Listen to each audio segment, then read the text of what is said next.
Okay, so we're in a secret location in Scotland. We're on the, I'll tell you what, we're on the Argyll coast. That's as close as I'm going to get for you. We've had kind permission to come and have a look at an estate up here with a view to doing some bushcraft courses on it. So and it's wonderful, very, very remote, which is lovely.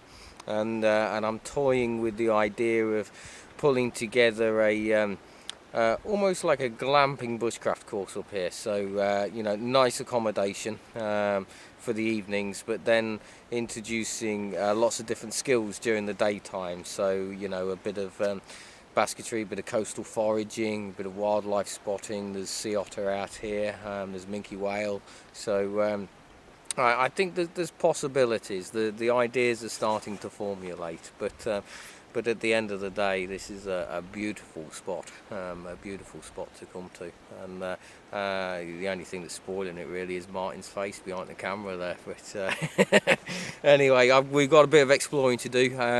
We're going to stop out on the coast tonight, and so we can get a good measure of what it's like here in the dark as well. I've got me trail cam with us as well, so we'll see if we can spot. We've already been we've spotted two red deer as we was bumbling along.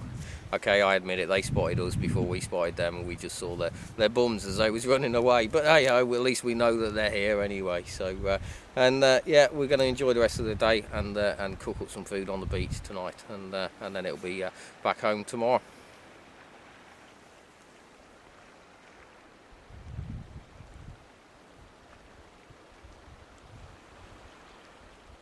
Just taking a wander up the beach, and it looks like we've got a dead whale that's been washed up, so I'm going to go and have a look and see what that's all about.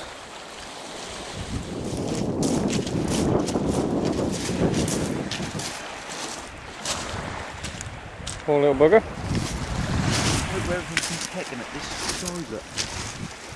Okay.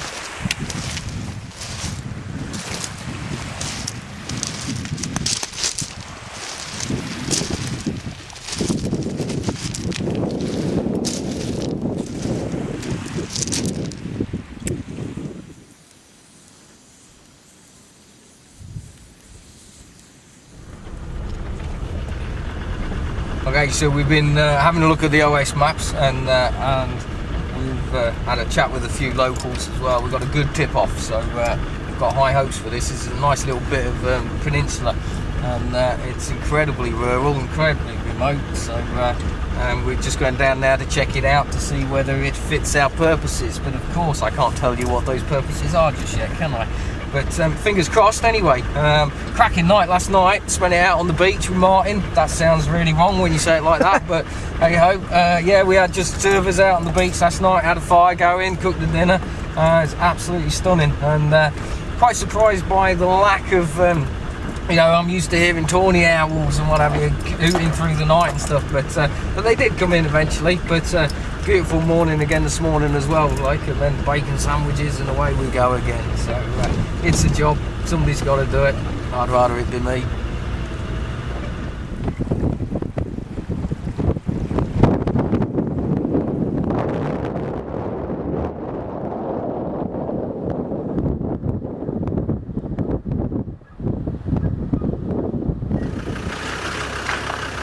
Good morning. It's our winter skills course. It's blooming freezing, but it's an absolutely beautiful day. They're just getting a little bit of warmth coming through from the sun. It's quite early in the morning at the minute. I've arrived early, got to get everything set up, and then the course starts at 12:30 to 1 o'clock. Doesn't get much better than this. Stunning. Hey, okay, so all's good. We're on Saturday afternoon now on the winter skills course, so everybody's got shelters, different designs. Try and encourage people to go for a double lean-to, and then with a fire in the middle, with the ends open, and then a little gap up between the roofs. Creates a chimney effect, so that the smoke lifts out of the shelter, and that's a very thermally efficient shelter for us in the UK below the tree line, etc., in winter conditions. So and the guys are toasty warm last night. Two of them in particular made a cracking shelter. And what else have we done? They've done various game preparation. So they did a duck last night, and pheasant. Partridge and pigeon today, and pheasant for this evening. And now they're looking at they've built raised beds inside the shelters, so thinking about that conduction, one of the ways that you lose your body heat. And now they're doing friction fire lighting. So quick recap with sets that we provide, so that we can get the confidence levels up again that they can get an ember, and then we're going out for a forage to look for the materials so that they can make their own sets.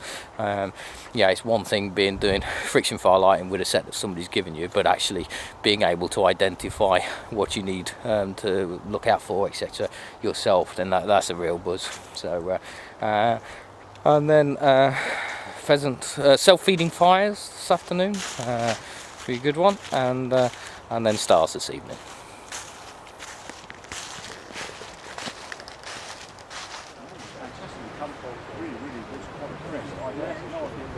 I was worried that I'd feel some of the bumps with the sticks and not being straight. No, yeah, I didn't have any of that. Quite a lot of room. Oh, easily, yeah. There might be some information to pick up. Anyway, so damper bread is a really simple unleavened bread. It doesn't rise. It originated in Australia when the stockmen used to go out with the cattle. They used to get their rations, which they'd have to last for quite a long time. It would simply be 10 pounds of meat, 2 pounds of flour, 2 ounces of sugar, and a quarter pound of tea. Very simple rations. They supplement that with foraging, but it means that your tea is going to be, your bread is going to be very basic. At most, you might mix a little bit of tea to give it a bit more punch, but it's flour and it's water. Loads of theories about where the name comes from. I'll leave it to you what you think. There was a fellow called William Dampier who arrived in Australia in 1688 and lost. And one of the ideas that maybe he invented is they'll put a little hole in the top of it, and then they will split it down the centre. So if you find a nut which has that little hole at the top, and then it looks like it's been split straight down the side, that's a squirrel. And they'll do that with almost everything. If it's really gnawed, it means it's a young squirrel. They haven't quite got the technique yet. But if it's neat like that, it's a sort of mature squirrel eating on that. So you've got any other different shapes? By and large, you've got the squirrel, straight down half, 2 halves, neat.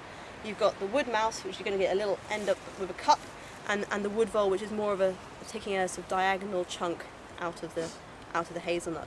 But that means that just sort of by being here, example of a squirrel sitting down and having a good old nibble. The way to tell a squirrel eating something is it starts at the bottom and it eats all the way up, and it'll be a little bit frayed. A mouse, when it eats a cone, will nibble it quite close to the cone. You'll also find these little patterns of all these little bits cast off, and sometimes they leave teeth marks on them. So there's a little sort of group here, someone sat here, and then similarly up here there's another little patch of cast off